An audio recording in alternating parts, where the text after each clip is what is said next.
Sore semuanya, untuk minggu ketiga ini, yaitu kita bahas chapter 4 tentang job order costing, yaitu di mana dalam menentukan suatu harga pokok produksi, diperlukan biaya-biaya yang berkaitan dengan kegiatan produksi.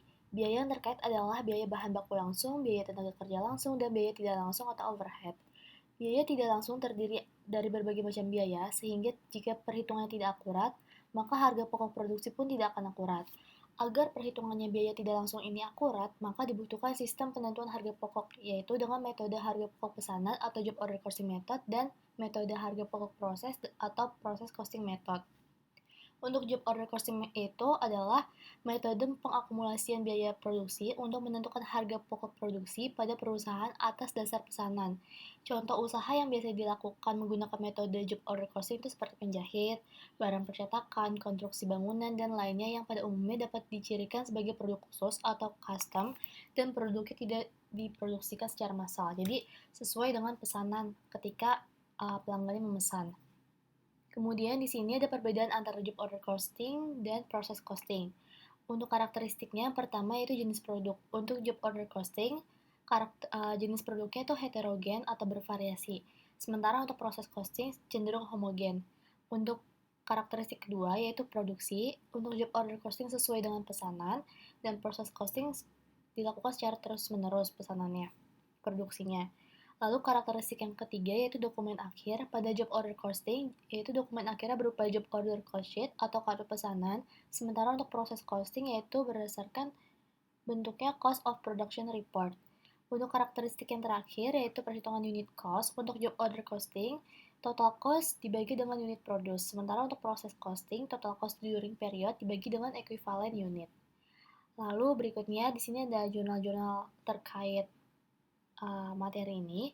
Untuk yang pertama yaitu jurnal saat pembelian bahan baku, baik secara tunai atau kredit. Untuk secara tunai, jurnalnya yaitu material pada cash, sementara untuk secara kredit material pada account payable. Lalu jurnal yang kedua ada pemakaian bahan baku. Di sini ada dua jurnal, ada kondisi direct dan indirect. Untuk yang directnya yaitu WIP pada material. WIP ini adalah total penjumlahan dari job number. Kemudian untuk indirect, jurnalnya yaitu Manufacturing Overhead Control pada material. Selanjutnya, ada jurnal ketiga yaitu pencatatan upah tenaga kerja. Untuk jurnalnya itu payroll pada accrued payroll. Kemudian ada jurnal yang keempat yaitu distribusi upah. Di sini ada 4 tipe jurnal. Untuk direct labor atau secara langsung, jurnalnya WIP pada payroll atau salaries payable atau wages payable. Untuk WIP juga sama yaitu total dari penjumlahan job number. Lalu untuk kondisi indirect labor atau tidak langsung, yaitu jurnalnya Manufacturing Overhead Control pada payroll atau salaries payable atau wages payable.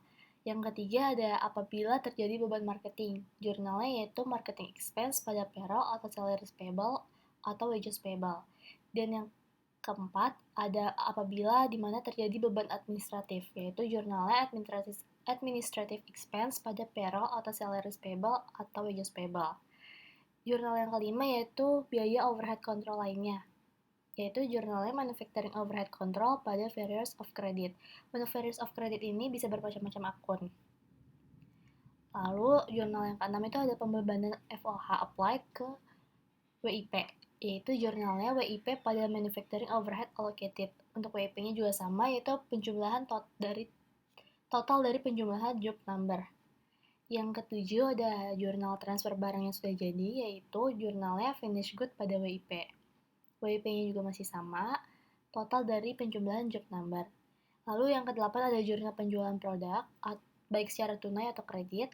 Untuk penjualan produk senilai harga jual, maka jurnalnya yaitu account receivable pada sales bila dia secara kredit, untuk secara tunai cash pada sales. Lalu jika penjualan produknya senilai COGS, maka jurnalnya COGS pada finished good. Kemudian ada jurnal material yang diretur jika terjadi pertukaran atau barang material yang diretur, yaitu ada dua jurnal. Untuk direct material, jurnalnya yaitu material pada WIP, WIP-nya itu juga sama, total dari penjumlahan job number. Lalu untuk kondisi pada indirect material, jurnalnya yaitu material pada manufacturing overhead control. Jurnal yang terakhir yaitu tutup selisih, ada dua jurnal juga, ketika kondisinya over applied, yaitu di mana nilai overhead allocated-nya lebih besar dari nilai overhead control, maka jurnalnya manufacturing overhead allocated pada COGS dan manufacturing overhead control. Sementara ketika kondisinya other applied, yaitu di mana nilai overhead allocated-nya lebih kecil dari overhead control, maka jurnalnya manufacturing overhead allocated dan COGS pada manufacturing overhead control. Overhead atau OH allocated atau OH applied yaitu biaya estimasi alokasi OH. Untuk OH kontrol atau OH aktual yaitu biaya OH aktual yang benar-benar terjadi.